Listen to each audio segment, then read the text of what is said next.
Giga Bin, that's right, Giga Gaming. That's I'm so happy.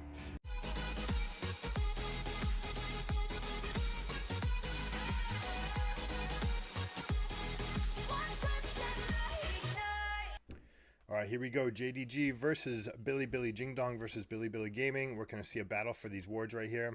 Both teams having pinged them out. Who are they going to give the experience to? It looks like Nautilus and Rakan are going to share it. Okay.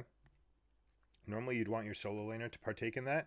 It looks like they put Gragas in the back bush. Oh, very clever. Very, very clever. You see this? Gragas went into the first bush, and he was able to soak some of that experience, and bili-bili does not know it. Okay, very, very important. So Gragas is going to be first to level 2 in the top lane, and this has been a matchup that he's been able to bully. So with that knowledge that he's going to hit level 2 off of 6 minions instead of 7, we might look for some very aggressive trading early level 1, which has been the time that Gragas can take it to the Jax. So it will be very interesting to see this. We do see a Dorn shield being purchased by Jax, so the ultimate consideration, just hey, this is how it's going to be. He's going to poke me out. I need to heal up. So going for that ultimate farming situation where Jax will not be able to get contested for his farm. Nautilus does start with Raptors, as you should do on basically every champion now that you've got AoE. He goes over and takes red second. So bili-bili gets the information that Nautilus has gone Raptors to red. Bot lane will have to be careful about pushing up right now. They could adjust and say Maokai can go to this lane, and then he could go, for example, to red, Raptors, red, and Gromp.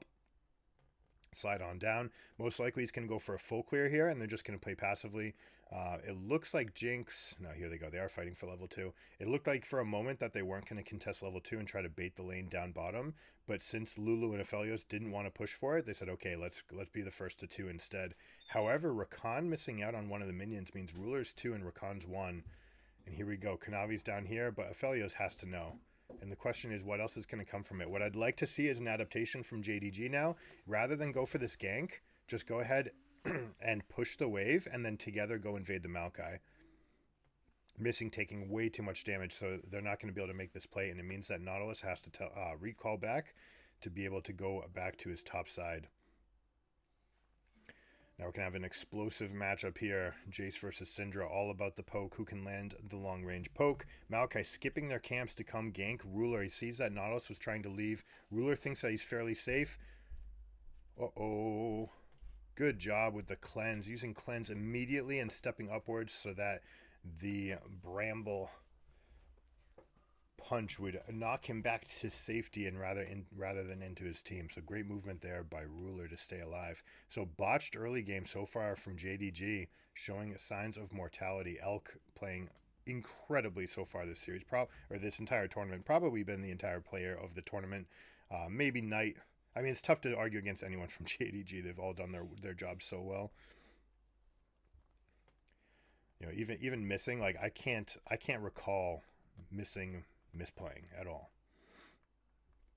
So we're going to continue battling for this lane. All right, with summoners down, they continue to aggress onto Ruler using Flash and Ghost to try to create this play. That's a bit of a reach. BLG perhaps trying to overstep, but they do win the lane prio for themselves. They've got the HP lead, and now JDG's bot lane is going to have to recall. These syncopated backs are really punishing them right now, and they're going to have to leave the lane in a negative state. It's pushing away from them. So BLG will be able to freeze this if they want. They may opt for a push before going in. The fact that Rakan is nearby does mean that they can't just try to let it sit completely, because Rakan will try to farm it in. But they opt for the push into the back. Now with 33 CS, this is just going to be pickaxe. It's not going to be a full Noon Quiver. So I really don't like this play from BLG. You have accomplished such a huge win for yourself. I would have liked to see them go for a freeze, call the Maokai over to hold the wave if Rakan tries to push it. If Rakan pushes it and fails, like if Maokai is able to come and hold the wave, Rakan can't contest against that. Maokai can hold the wave, pull it into the bush, and suddenly you'd be taxing Ruler on Jinx 2 full waves. We have so a missed opportunity. We have a 4-5-5 top lane. Level 5 versus level 5. Top lane and mid lane. Who's going to win that? I think... Who's stronger right now at level 5? Probably. Let me see. Probably Gragas in top lane, and Syndra in mid lane. Well, Jayce has some advantages that Syndra has some weaknesses against Jayce. What's her weakness? What can Jayce do that she can't do? Jayce can, if something's close, Jayce can jump forward. Oh, look at the engage. Look at the engage. We had Rakan jumping in, taking the exact number of turret shots. They get the first kill, but they try to step out, misplaying for the first time. Perhaps showing some pressure. JDG may be being vulnerable. This is not a team. They've won this series 3 different times in the past few months. But burning the flash there at the end. They did not need to. Let's see if On goes for a stop back here. It's very dangerous into a Nautilus because you might get hooked. But now, doesn't get the stop. Lands the E, but it wasn't enough. It was too late in the frame to get them to stop. Did you know that in the last half second of your recall, nothing will stop you recalling. You can take damage, but you'll actually recall. And someone can actually kill you and land your corpse in the base. Because the teleport will finish no matter what. Wait, at the half second? It's like a quarter second, yeah. And if someone gets you right in that moment, like right there, Lulu hit with the E. But because Jinx was already fully recalled, in that last frame, the damage happened and the Aerie happened. And then the Aerie chased all the way to base. Wait, what? But if it were lethal, if it had killed it, then Jinx's body would have been in the fountain. That's usually pretty rare for someone rare. To die in their own base. Yep. Like you're healing. That if you die in your base, that means either you're not playing good or they're playing really good. Yeah, there's probably something going on. One time I watched a video with my dad about the world's best. It was someone who's going to be the world's best Kiana player in the world if he won, and he actually killed someone in their base. Aerie. Huh? Aerie. The one with the giant ring. Yeah, that's Kiana. Yeah, Kiana. Yeah, do you remember who it was? No. Shout out to Beifeng and to Midbeast. Thank you for the content, and thank you for playing so good, Beifeng. It's a lot of fun to watch. All right, can we keep talking about this? Yeah. Okay. Continue. So somehow Jinx and Rakan have established themselves a lead. This is a testament to how much missed opportunity came from that play by not freezing, by pushing in. They actually lose themselves all the advantages that they had gained, and this Jinx Rakan lane is just showing the immense priority that it has here. And this has been the shape of the drafts, right? They're very willing to give Aphelios and get Jinx and just push early on. Jinx has that huge advantage. And we'll see with the pressure of Nautilus as well, right? No one has really picked this out. We're wondering if the clear speed's going to be right up there. Let's see a lockdown here. An auto attack. Knight does not have enough mana to follow it up. Nautilus is going to tank for him. And look at that. Konami Jayce takes 3 gets shots. The kill. Oh, what a horrible angle by Xun. That was really bad. He should have done that right up the lane, because if you chase Knight over to the right, your team definitely goes and gets the kill because he's got Lulu. So he tried to catch him running this way, and Knight just escaped right up the middle. Oh, Gragas ultimate. At this stage in the game, especially right after they shop, they sometimes use their ultimate. Even better, right before they shop, they want to use their ulti so that it starts charging back up and they get extra effect out of it, and you can harass. Look how strong Lulu is. I was wondering if we'd ever see a Lulu mid. Jayce doesn't really have an ult. Like, his ult is just change weapons. Yep, but that's what makes him so good. Level 1, 2, 3, 4, 5. Yeah, because he has. He's already got his ultimate. He's got extra spells. Jayce is a great unit. 1, 2, and 3. 1, 2, 3. Wait, do you need to buy it? Huge mistake there. Oh my goodness, Knight punishing the overplay. Do you need to? Been not realizing that Knight hadn't showed back up in mid lane. Been hovered by supports. Jayce is the best unit in the game, basically. Him, Nidalee, Elise, they all have access to 6 spells at level 3. No one else has that.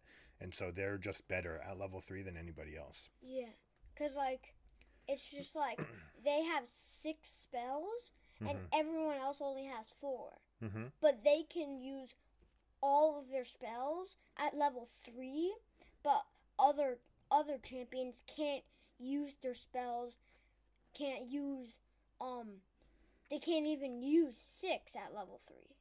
So like it's like they have level 3, they have a 3 more spells than another champion. So like I'm great at Elise, by the way. I'm a great Belvath, Elise, and Mordecai. So the thing is about Jayce and why the 6 spells matter so much early is because early in the game fights are much longer. All right, like this one. Look at this delayed fight. You see JDG completely stomping in it. 3 triple kills.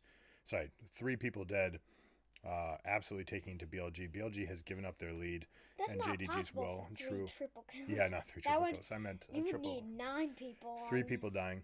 The thing is with Jayce, when you have 6 spells early in the game, you get to cast all 6 spells, right? Yeah, like the fights are long enough, and you get to do all 6. Hold on. And the problem is later in the game, not only do you not have your ultimate that has like insane scaling at level 11, level 16, but also fights are a little bit shorter. You can't do everything.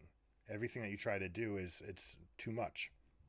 Like it just takes too much time. It takes too much time, and a lot of the spells they're good spells. They're not great. So like, yeah, they're not like the best spells, but like they're okay. No, they're good. I mean, they're good, and they're good. They're especially good early. But yeah, if you try to jump in and you do To the Skies and you jump into the middle of a fight as a Jayce who's building damage, you get blown up a lot. There's the flash engage. R into W flash. So that guy casts W, he presses W, and then he flashes. That way, as soon as he flashes, he immediately goes to you, and you can't get out of range. That's what they think the good engage is going to be. The problem is Maokai in that situation didn't have any saplings left out. With the ult. Jax ulted that. Jax. Yeah, it wasn't enough, though. Gragas is absolutely bodying him, and we have to wonder how much of that level 1 advantage, just getting 1 extra minion, may have mattered. They didn't actually show that. I don't think the broadcast realized it, but getting that ward experience means Gragas hit level 2 first, and that means that he can get a tremendous advantage for himself. Like he's level 10, so like top and mid lane are probably going to be the highest level champions at the low. Always. At like when level, because they're all alone and they just can collect all XP. But like junglers, the things don't give you much experience. Yeah, you're spot on. Junglers actually hit 3 before mid lanes do though. But that's the last time that they get a lead. Unless top and mid lane are not playing well. Yeah, it shouldn't happen. Not at this level. Yeah. All right, let's see. They try to counter the engage. Nautilus steps up. They do get 2 people rooted, but it's the Rakan and the Nautilus. We'll see if 4 people can take this fight. Only 1 person gets hit by Scout of the Week. They're trying to get the counter damage here, but Jinx is not able to get it. It's a little bit too late, but Jayce is going to have a good angle here. We'll see if they end up trying to block. Good formation by BLG, blocking to stop any hits from getting to Sun. Why is Jinx not casting her ult? She did. She did. Yep, it did a big chunk of damage. Whoa. So good job defending there. What I love to see, right? High tempo play. Enemy team does something like drops Rift Herald. They're going to be fairly committed to trying to get it in, especially people overreaching. And this is one of the reasons I like AD carries coming up and getting the gold from Rift Herald or picking up the Rift Herald, so that they don't need to overstep like they did in this situation. Now, kind of weird that JDG got rooted there, missing. He only goes for a very, very shallow peel. Doesn't go for the big roundup, which means that there's damage left on the table. If Missing had gone further, they would have gotten these kills. So, actually a big missed opportunity. That's the 3rd misstep we've seen from Missing so far. Yeah. That's more than we saw in the entire tournament. Yeah. Knight, however, is playing out of his mind, is still 4-0. This has been the best player in the whole tournament so far. Knight is playing tremendously good. In this game, he's going to have a chance to like really flex that because Jayce versus Syndra. Syndra is so weak early. She gets very strong. She has that new system. Have you seen her new orbs? As she plays, she gets more and more power, which kind of fits what she is. No. But she starts stacking up her power, and her spells get better. No, I've never seen. Is that like the new? Is that That's an a update? rework. Yeah, that was an update for her. that when they did the big patch notes. Well, it was she got her ago? own. Yeah, it was a little while ago. It was at the very beginning of the season, right around the time Aurelion Soul got changed. Mhm. She got changed. Mm-hmm. I do not like Syndra. She is really hard. She's really hard to play. Yep. Very taxing on mana. A long time ago, they made her Q cast more mana. She used to be able to just pew, pew, pew everybody, and she used to be dominant in mid lane because her costs were so low. Wait, a long time ago, Syndra's Q used to cost less mana, yeah. Now it costs way more. How much more? 40 more. A lot more. Yeah, honestly, yeah, that's a lot. Or it went from like 40 to 60, and then when you level it up, it goes all the way to 80, something like that. All right, so we see the rotation. 16 minutes in, bot lane is going to come mid. We're going to see where they start leaning, where the clicks are, and it looks like they're starting to lean to the right, which means that they're going to continue prioritizing dragons on the side of BLG. That is the one shining light for them, is that they do have the 2 dragons. It gives them something to play for, but honestly, it should really be an attempt for them to scale, right? Let JDG waste time at the next 2 dragons, and your team can go and try to get golden experience elsewhere. Anytime that you get dragon, yes, you do get the effect. It's worth about 1,000 gold worth of stats, depending on what stage of the game it's in. But it is a time sink. All the coordination it takes to get there can be exploitable. What a beautiful movements by On there on Lulu, just dodging everything. Absolute clinic. Maokai says, all right, that's 4 cooldowns down. That's enough time for me to go and engage. So he goes for the upfront. We're going to get wild growth. It's not enough. Jinx. They missed it out. Ruler, that was a really good angle. I would have liked to see them continue on that. They had a lot of upfront. The only problem was that JDG was about to get all their cooldowns back, so BLG says, okay, that's enough. We used Maokai. We used a bunch of his resources. He's out. Doesn't have anything left. Still going Demonic Embrace. Going to go into Radiant Virtue. I don't like this build. Especially this game, right? You've got Nautilus going Even Shroud, probably into Abyssal Mask Nesk. I would like to see Maokai, if they're going to build a tanky item, to go for Abyssal Mask and go toe-to-toe with these guys, because there's so much upfront AP damage. Look at the upfront damage from Ruler. Elk sidesteps it. God, these guys are so good. So good at dodging. Like, all of them, like, if this were like Jinx's, if this was like, this beanbag was like Ziggs's, Oh, they can't play Ziggs. Huh? They can't play Ziggs in Pro because Ziggs, all of his spells have an animation and a cast time or a travel time. Everyone dodges everything. It's like you can't play Ziggs at this level because it's too easy to dodge everything. No, like, just pretend Ziggs's bomb was coming, and then let's say Leeson just placed a ward and went like, and just dodged, and he was like, yeah, those guys do dodge. It's so hot because he was right next to the bomb. Check out everything that JDG is able to get for themselves here. They get the dragon, they get the right side, they control everything in the eastern quadrant. And in return, BLG says, okay, that's fine. We can afford you a dragon. We'll go get west priority. We get some wards in the western quadrant. We get Bin some time alone up in top lane. Try to catch him up. Now, he's got the Divine Sunderer, which would be the time that he could start jumping ahead. But you see that Gragas with the 30 CS lead, a significant item advantage here. And the level means that Gragas is still going to be feeling very good in the matchup. Bin's looking at Ravenous or Bork. What is he looking at? He's switching his mind between builds. Okay, not a good sign when you don't know exactly what you're going to do. Either that or you're trying to fake them out, but they don't see you shopping. So he ends up going with the Phage. Okay, interesting. So does that mean he's going to go Hullbreaker, or is he going to go Sterix Gauge? If he goes Hullbreaker, that would be an interesting adaptation. And actually, I would love this. In this game where you're behind, and you're set up where you've got disengage from Lulu, Syndra, and Maokai, we could see our first 4-1 split from the tournament. And very specifically, Gragas and Jayce fall off so hard that Bin would absolutely be able to hard carry in side lanes on Jax. Normally you see Normally you see a sort of dynamic shift where you can't keep on doing it because the other team can compete and they can hold up with you, and then they can force better team fights. But here, the only real tool, the only tools that they have for engaging are going to be Nautilus and Rakan. And it seems like they think that with Maokai and Syndra, they can disengage Maokai ultimate to counter Nautilus ultimate. They can use Syndra to counter Rakan. So they can set up and try to go for a 4-1 split push.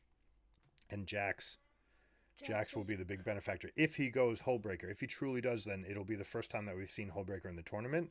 And that would be crazy to see on the world stage to say, no, we're doing this.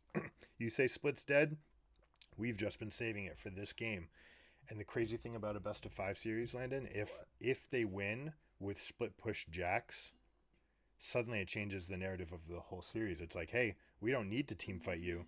We can just go split off and do our own thing and play a style that you think is bad. Mm-hmm. And it will force the other team to change all their bans. Mm-hmm. All right, 369 laying a really shallow ward in this tri-bush. It will have lasting impact, right? It's a good ward to have out versus the Baron defenses. And make no mistake, JDG is absolutely trying to shape up for the Baron. They should be willing to sacrifice D3 as well to go get it. They've got such an astronomical lead. And they do need to press the tempo in this game. They do not want to get to 4-item Aphelios and 4-item Jayce. So absolutely they're going to be looking to start Baron. They're going to have Jayce dealing poke damage to the outside as often as possible. They'll try to use Gragas to split up any sort of coordination that might come from the defense or the anti-siege. Ooh, they're going to catch Bin here. They drop the Rift Herald and they set a trap for him. There we go. Brilliantly played. So we'll see how much is he able to take. Now I'd like to see BLG go straight to Baron. Go straight to Baron right now. Look how strong this champion is. He's got the grass keeping him up. Divine Sunder keeping him up. And Maokai will get the credit. Jayce will not. And they are late. They're not able to go get Baron. Bin did a fantastic job keeping them locked up there for 12 seconds. But the team was not able to pull the trigger on the Baron. Missed opportunity there for BLG, or just great timing by JDG, thinking, hey, there's no way they're ready for this. We can spring this trap. Normally you can't go for those big dives in bot lane with 3 people because it gets punished too hard. Can't believe Rakan's still level 9. Well, supports are going to be low all the time because they go off and do their own thing. They go and ward while the carry keeps on getting levels. It's a very important step to do to help your carry get more experience, because more experience is more health. And every time that they get another level, it's a little bit more likely that they survive in these big fights. The Rakan doesn't really care so much about his. He's got his spells. That's kind of what makes a support a support. They have very high base utility on their just level 1 spells. Look at that chunk. Did you see that hit by Jayce? Yep. This is going to get worse too once we finish next item. I know why I dealt so much damage, because Jayce is 5 levels higher than Lulu. Yeah, 5 levels higher. He has 2 completed items. Not only that, though, he's about to finish the ticking up on the tier for Mirror Mana, getting Mana Mune, and he's also going to finish the next serrated item. So not just that, but Gragas is 5 levels now.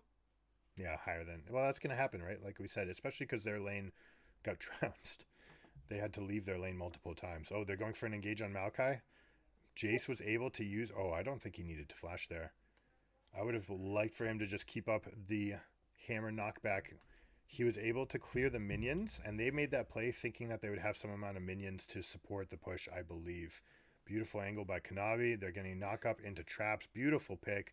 Lulu gets shut down, which means that they don't have access to giant growth for the next fight. So they're going to go in and siege this up. 5 versus 4, 5 versus 3. Now, Bin... You can't defend this. You should not be backing. All right, good. He cancels his recall. The team has to call it. Nope, we can't defend this. We're just going to let the super fall, the inhibitor fall. You're going to go keep doing your resources, and that's what he does. And we'll see shortly enough whether or not he turns this into Hullbreaker or Sterix Gauge, and we'll know what the game plan is. If it's Sterix Gauge, then he's looking to group up, and if it's Hullbreaker, then he's looking to stay by himself, obviously. I would highly recommend for Hullbreaker right now. Based on the situation for the team, there's no way they can get anything here, is there? Oh, perfectly timed. Knight with the knockback to stop Jax's stun. And this means Gragas is able to turn it. JDG is able to turn the fight. Knight survives. And this is going to be the end of the game here. What a miraculous play by Knight to stay alive. Even contributing another Q at the end. And it's a blowout. Beautifully done. Knight escaping by the hair of his chinny chin chin. Clever, clever flash there from Lulu. Look at these movements. This Lulu. Oh my gosh. She will get caught eventually. But my goodness, the amount of skill shots that have been used on this Lulu. Unfortunately, leading up to this fight, it was the one. It only took one from Nautilus to take it. And JDG just takes this game to its end very, very quickly. Early climax, and they looked dominant. It's interesting. BLG had some tools there. I'd like to see them play to their strengths, and I want to see that freeze. If I'm coaching them, I'm letting them know that, hey, we had a big opportunity to get that freeze off, and we could have exacerbated our lead by doing that. Let's make sure to get that done next time.